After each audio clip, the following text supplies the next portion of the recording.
Defence രംഗത്ത് നമ്മൾ laser എക്യുപ്മെൻറ്റുകളെ പറ്റി കേട്ടിട്ടുണ്ട്.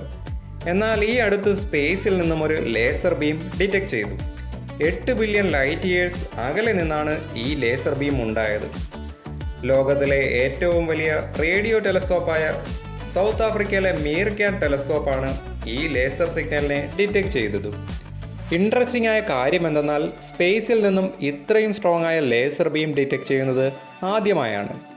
മെഗാമേസർ എന്ന് വിളിക്കുന്ന ഈ laser beam actually giga laser കാറ്റഗറിയിൽ ഉള്ളതാണ്. ഹൈഡ്രോക്സൈൽ മോളിക്യൂൾസ് എനർജൈസ്ഡ് ആകുമ്പോഴാണ് ഈ ബീമുകൾ പ്രവഹിക്കുന്നത്.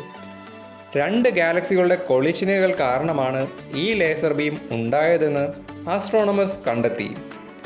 സാധാരണ രീതികളിൽ ഈ ബീമുകൾ സ്പേസിൽ നിന്നും സ്കാറ്റർ ചെയ്തു പോകാറാണ് പതിവ്. എന്നാൽ ഗ്രാവിറ്റേഷണൽ ലെൻസിങ് കാരണം അഡീഷണൽ പവർ ഈ ലേസർ ബീം ഗ്യാദർ ചെയ്തു. വരുന്ന സമയങ്ങളിൽ ഇതുപോലെ പുതിയ ഡിസ്കവറീസ് പ്രതീക്ഷിക്കാം.